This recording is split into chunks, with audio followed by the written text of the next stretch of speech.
This program was presented to you by Carnation, your cooking kumare. Ang programang ito ay rated SPG. Striktong patnubay at gabay ng magulang ang kailangan. Maaaring may masiselang tema, lengguwahe, karahasan, sexual, horror o droga na hindi angkop sa mga bata.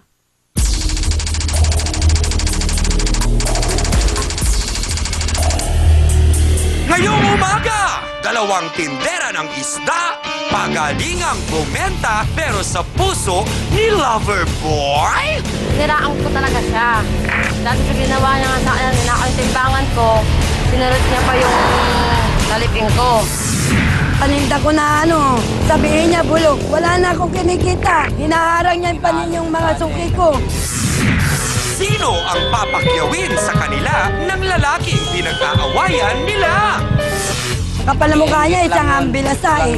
At pipilit niya pa yung sarili niya, hindi naman dapat. Gusto niya, lahat ng gusto niya binibigay ko. Huwag daw ako umasa dahil pinaperahan lang ako ng lalaki na yun. Harapin natin ang pag-usapan niyan dito lang sa nag-iisang Barangay Hall on Air ng Bayan! Face to Face! Sawsawera! Let's get ready for Sawsawa!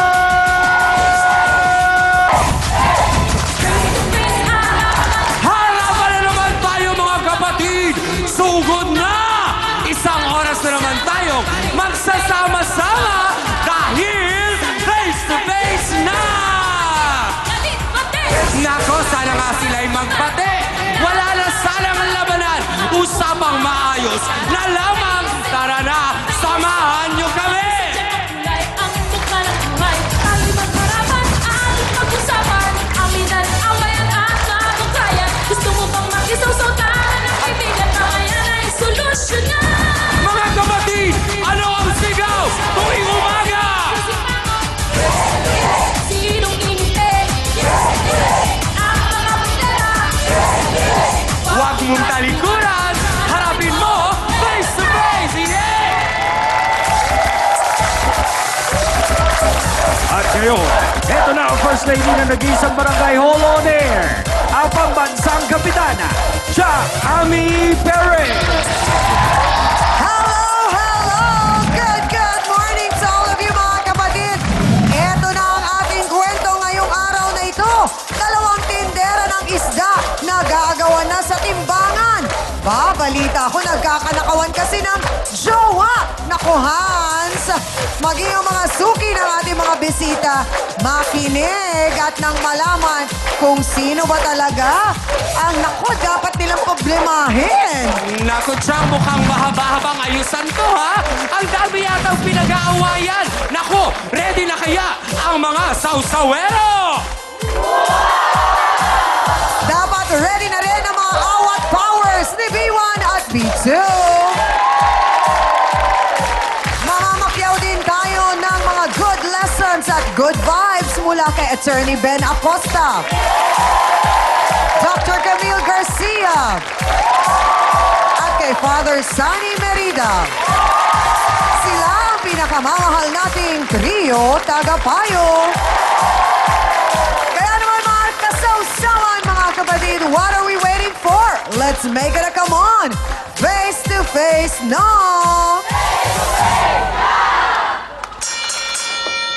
Salamat sa iyo, B1. Nax! Naku mga ka-face to face, kausapin na natin po ang isang ice delivery boy alias heartthrob ng palengke. Abay, ang balita ko, itong mamang ito pinag-aagawan ng dalawang tindera ng isda. Aba naman, kahawig kaya ni Papa Derek Ramsey ito. Narito, si Willie Totoy Mengulio. Pasok! Oh, in fairness, kabuhok. Kabuhok ni Papa Derek. Kamusta naman ikaw? Okay lang po. Papa Totoy? Anong balita? Balita ko, pinag-aagawan ka. Okay naman po. Sino ang dalawang babaeng nag-aagawan sa puso mo? Si Roray po sa si... Si Ruray? Opo. Tsaka?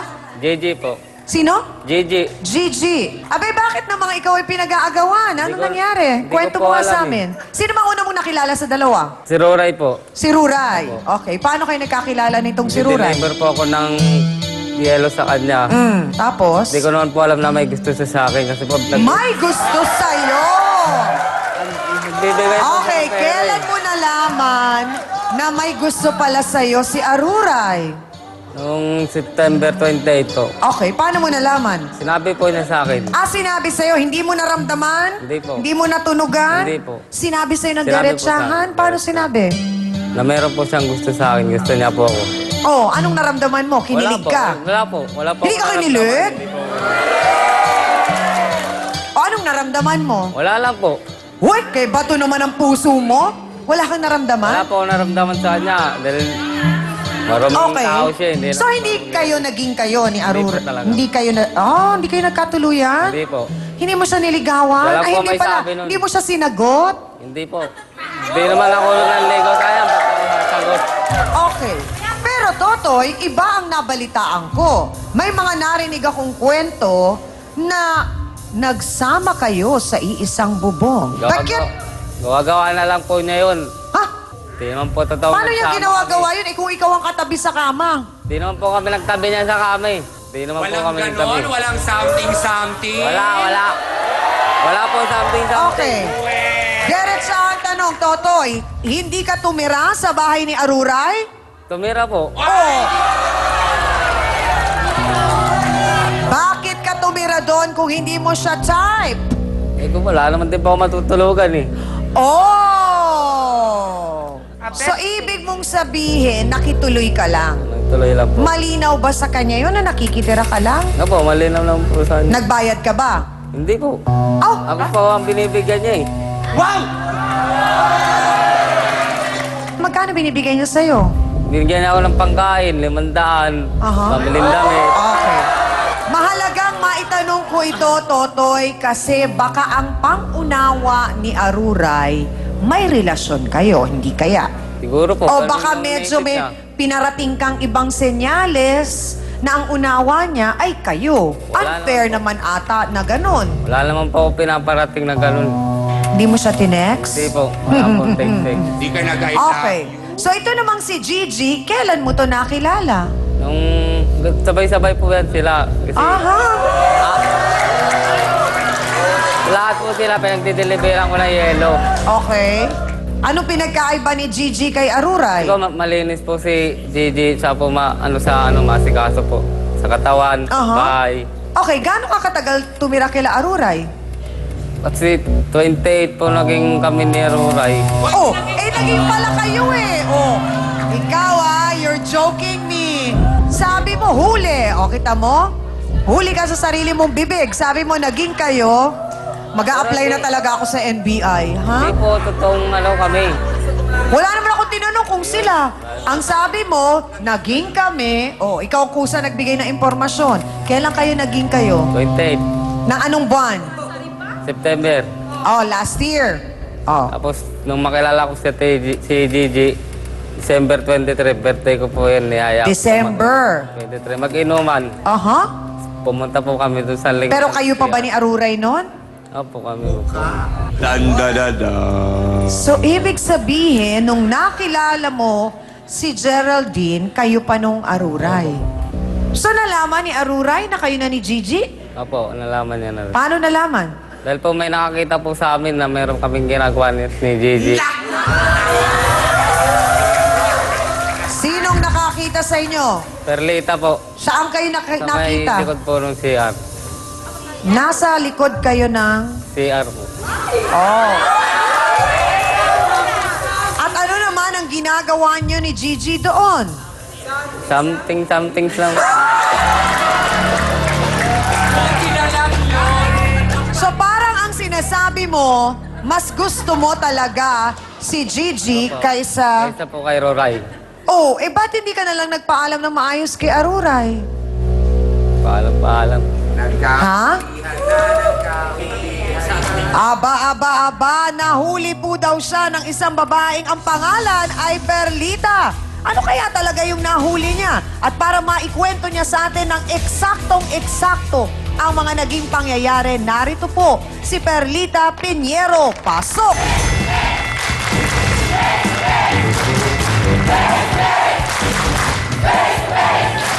Ate Perlita? Sandali po! Okay. Kakahiyan mo! Sandali lang po, Aling Perlita. Diretsa ang tanong. Pinagsamantalaan mo sa Aling lahat. Perlita! Pati ako ginagawa mong ganyan. May gusto ko sa'yo. Kapal ang mukha mo. Diretsa ang tanong, Aling Perlita. Ikaw po ba ang nakakita sa kanila sa likod ng CR? Ako po, ma'am. Ano eksaktong nakita mo? Naghahalikan po sila doon sa likod na ng CR ng tabi sa palengke.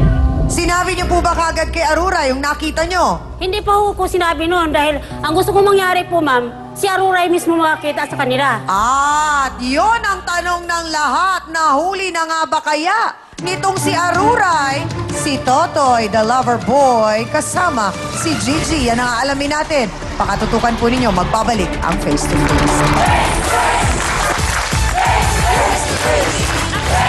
Bakit si Aruray? Hindi? Ako naglilinis ang katawan Bakit nun. ginawa mo si Aruray? Kaya nga ako Hindi nagpakalbo naman dahil maraming kuto yun eh. So bakit hindi mo kinausap si Aruray at sinabi Kahit- mong may problema? kahit sabihin Lahat ko naman yun. pag tag-init nagkakaroon ng ganong problema. Oo, oh, may nga naliligo yun eh. Hindi naliligo. Bakit Taste ka lang ako. nakasipin sa kanya? Oh,